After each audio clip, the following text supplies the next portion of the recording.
Hello दोस्तों, मैं धनंजय गुप्ता आपका स्वागत करता हूं आज एक नई वीडियो में। आज की वीडियो में चैप्टर ठोस अवस्था से हम एक नई टॉपिक पढ़ेंगे। आज की इस वीडियो की हमारी टॉपिक है क्रिस्टलीय ठोसों का वर्गीकरण, जिसको इंग्लिश में हम कहेंगे क्लासिफिकेशन ऑफ क्रिस्टलाइन सॉलिड्स। आज की ये जो टॉपिक हम ले रहे हैं क्रिस्टलीय ठोसों का वर्गीकरण, ये एक्चुअल में इस टॉपिक का पार्ट सेकंड है। इसका पार्ट 1 हम लोगों ने पहले ही पढ़ा है। अब पार्ट 1 में हमने क्या पढ़ा है और पार्ट 2 में हम क्या पढ़ेंगे वो आपको मैं आगे समझाऊंगा।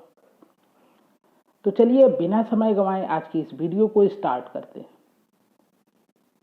अवयवी कणों के मध्य कार्य करने वाले आकर्षण के आधार पर क्रिस्टलीय ठोसों को 4 वर्गों में विभाजित किया जा सकता है। नंबर 1 आणविक ठोस, नंबर 2 आयनिक ठोस, नंबर 3 धात्विक ठोस और नंबर 4 सहसंयोजक ठोस या नेटवर्क ठोस। मैंने अभी आपको बताया कि ये जो वीडियो है एक्चुअल में इस टॉपिक के लिए पार्ट 2 है। तो पार्ट 1 में हमने आणविक ठोस को बहुत अच्छे से डिस्कस कर लिया है। उस वीडियो का लिंक मैं इस वीडियो के डिस्क्रिप्शन में भी दे दिया हूं। तो यदि आप नहीं देखे हैं तो वीडियो के डिस्क्रिप्शन से आप पिछली वीडियो को देख सकते हैं, जिसमें हम लोगों ने आणविक ठोस को पढ़ा था। आज इस वीडियो में हम बात करेंगे आयनिक ठोस क्या होता है और आयनिक ठोस के प्रमुख गुण क्या होते हैं। इससे पहले कि मैं आयनिक ठोस को बताना शुरू करूं, उसके पहले मैं आपको एक बात क्लियर कर देता हूं कि अवयवी कणों का अर्थ क्या है। अवयवी कणों का अर्थ होता है कि वे कण जिनसे किसी ठोस का निर्माण होता है, और ये कण अणु भी हो सकते हैं, परमाणु भी हो सकते हैं या आयन भी हो सकते हैं। तो अवयवी कणों का अर्थ क्या है? अणु, परमाणु या आयन जिससे ठोस का निर्माण होता है। मैंने ये आपको पहले इसलिए बता दिया क्योंकि इसी के आधार पे हम इसकी परिभाषा बनाएंगे आयनिक ठोस की। तो चलिए आगे हम हेडिंग लगा लेते हैं आयनिक ठोस, जिसको इंग्लिश में हम कहेंगे आयनिक सॉलिड। सबसे पहले हम इसकी परिभाषा पढ़ेंगे और परिभाषा आप इस नाम से ही निकाल सकते हैं। देखिए यहाँ पे एक शब्द लिखा है आयनिक। आयनिक का अर्थ होता है आयन, यानी कि हम लिखेंगे वे ठोस जिनके अवयवी कण आयन होते हैं आयनिक ठोस कहलाते हैं, जैसे NaCl, ZnCl2, MgO आदि। दोस्तों अभी मैंने आपको अवयवी कण का अर्थ समझाया। मैंने कहा कि अवयवी कण अणु भी हो सकते हैं, परमाणु भी हो सकते हैं या आयन भी हो सकते हैं। जब अवयवी कण अणु होंगे तो उस ठोस को आप कहेंगे आणविक ठोस, जैसा कि मैंने आपको पिछली वीडियो में बताया था। और जब अवयवी कण आयन होंगे तो उस ठोस को आप कहेंगे आयनिक ठोस। अब यहाँ पर इस बात को, इस परिभाषा को थोड़ा और क्लियर करेंगे हम एक इमेज की सहायता से। और इमेज में हम एग्जाम्पल लेंगे NaCl का। यदि NaCl के क्रिस्टल को हम देखें तो हम यहाँ पर अवयवी कणों को इस प्रकार देखते हैं कि Na+ होता है अवयवी कण और Cl- होता है।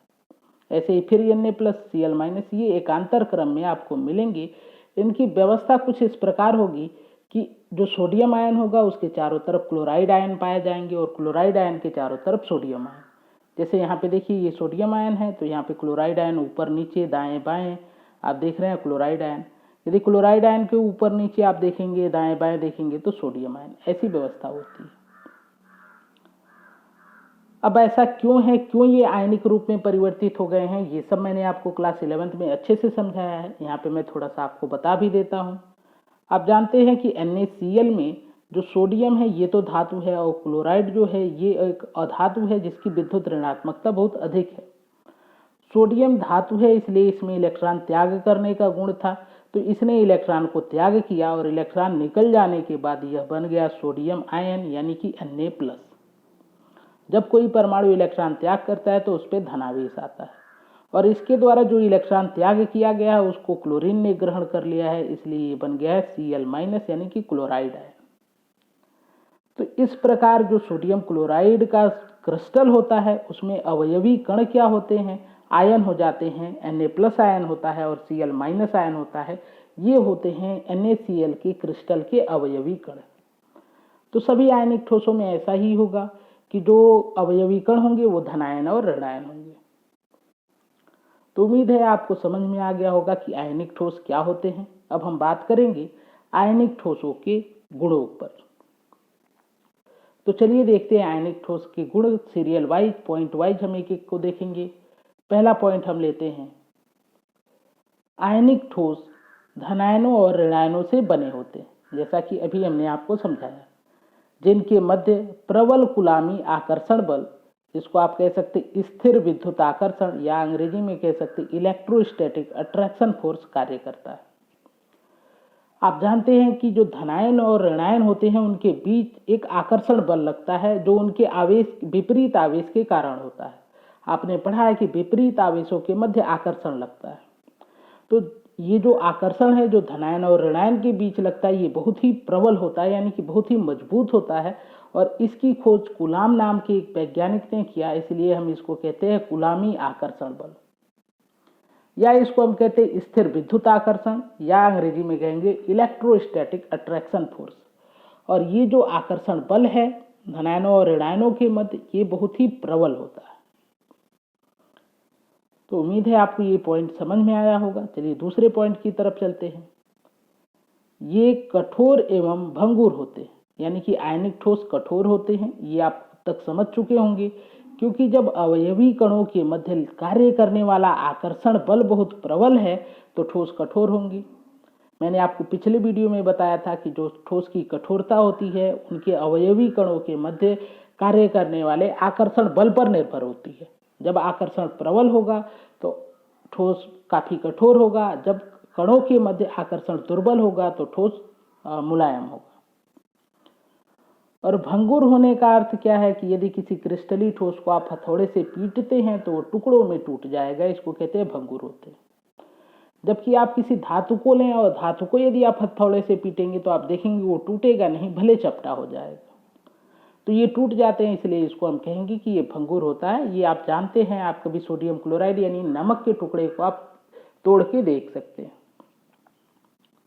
अगले गुण की बात करते हैं, इनका गलनांक तथा क्वथनांक उच्च होता है। अब इसका कारण क्या है? तो इसका कारण भी है ये जो कुलामी आकर्षण बल है वो बहुत प्रबल है, इसलिए यदि हम उनको पिघलाएंगे तो पिघलने में क्या होगा कि अवयवी कणों को एक दूसरे से दूर जाना होगा। आकर्षण बहुत प्रबल है, इसलिए बहुत ज़्यादा ऊर्जा देंगे तभी वो एक दूसरे से दूर जाएंगे, अर्थात इनका गलनांक उच्च होता है। और क्वथनांक भी उच्च होता है क्योंकि क्वथनांक में तो और ज़्यादा दूर करना है तो और ज़्यादा ऊष्मा लगेगी। तो जो आयनिक ठोस होते हैं इनका गलनांक एवं क्वथनांक उच्च होता है क्योंकि अवयवी कणों के मध्य प्रबल आकर्षण बल कार्य करता है। अगला पॉइंट हम देखते हैं, इनके ठोस अवस्था में आयन प्रबल कुलामी बलों द्वारा बंधे होते हैं, इसलिए गति नहीं करते हैं। तो देखिए, यदि हम ठोस अवस्था की बात करें तो ये सब इसके अवयवी कण हैं जो कि आयन हैं। इन आयनों में प्रबल आकर्षण बल, कुलामी आकर्षण बल जिसको कहते हैं, ये कार्य कर रहा है। और ये आकर्षण बल इतना मजबूत है कि ये इन कणों को या इन आयनों को इधर उधर गति नहीं करने देता है। जब आयन गति नहीं कर पाएंगे तो ये विद्युत धारा का प्रवाह नहीं करा पाएंगे, इसलिए ठोस अवस्था में आयनिक ठोस विद्युत के अचालक होते हैं। परंतु गलित अवस्था या जली विलयन में आयन गति के लिए स्वतंत्र हो जाते हैं। लेकिन यदि हम इसको गर्म करेंगे तो आप जानते हैं कि ये आयन जो होंगे एक दूसरे से दूर चले जाएंगे, और दूर जाएंगे तो इनके मध्य का आकर्षण दुर्बल हो जाएगा और तब ये गति कर पाएंगे। इसी प्रकार यदि हम इनमें जल मिलाएं तो हाइड्रेशन के कारण ये जो आयन है एक दूसरे से दूर हो जाएंगे और उस समय ये गति के लिए स्वतंत्र हो जाएंगे। अर्थात जब गलित अवस्था पर हम जाते हैं अथवा जली विलयन की बात करते हैं तो आयन जो होते हैं, आयनिक ठोस के जो आयन होते हैं वो गति के लिए स्वतंत्र हो जाते हैं और वो गति करना प्रारंभ कर देते हैं। और जब आयनों की गति प्रारंभ हो जाएगी तो उसमें विद्युत धारा का प्रवाह भी प्रारंभ हो जाएगा। अतः गलित अवस्था या विलयन में ये अर्थात आयनिक ठोस विद्युत के चालक होते हैं। तो आयनिक ठोस ठोस अवस्था में विद्युत के अचालक होते हैं, लेकिन गलित अवस्था अथवा जलीय विलयन में वे विद्युत के चालक हो जाते हैं। उम्मीद है ये पॉइंट आपको समझ में आया होगा। चलिए अगला पॉइंट हम देखते हैं। ये ध्रुवीय विलायकों में विलय होते हैं। ध्रुवीय विलायकों का अर्थ होता है कि ऐसे अणु होंगे जिन पे किसी परमाणु पे पार्शियल पॉजिटिव और किसी दूसरे परमाणु पे पार्शियल निगेटिव आवेश उत्पन्न होगा, यानी चार्ज उत्पन्न होगा। यह आंशिक धनावेश और ऋणावेश जब उत्पन्न हो जाता है या जिन अणुओं पे उत्पन्न होता है उनको हम कहते हैं ध्रुवीय अणु। जैसे हम जल का उदाहरण ले सकते हैं। जल में हाइड्रोजन पे धनावेश उत्पन्न होता है और ऑक्सीजन पे आंशिक ऋणावेश उत्पन्न होता है। तो जल क्या है? एक ध्रुवीय विलायक है। आपको मैंने एक नियम पढ़ाया था विलयन वाले चैप्टर में कि समान समान को घोलता है। तो जो ध्रुवीय विलायक है उस पर भी धनावेश और ऋणावेश है, और आयनिक ठोस में भी धनायन और ऋणायन है। दोनों की प्रकृति समान है, यानी कि आयनिक ठोस ध्रुवीय विलायकों में विलय होते हैं और आयनिक ठोस सामान्यतः अध्रुवीय विलायकों में नहीं घुलते हैं या अल्प विलय होते हैं, क्योंकि दोनों की प्रकृति असमान हो जाएगी।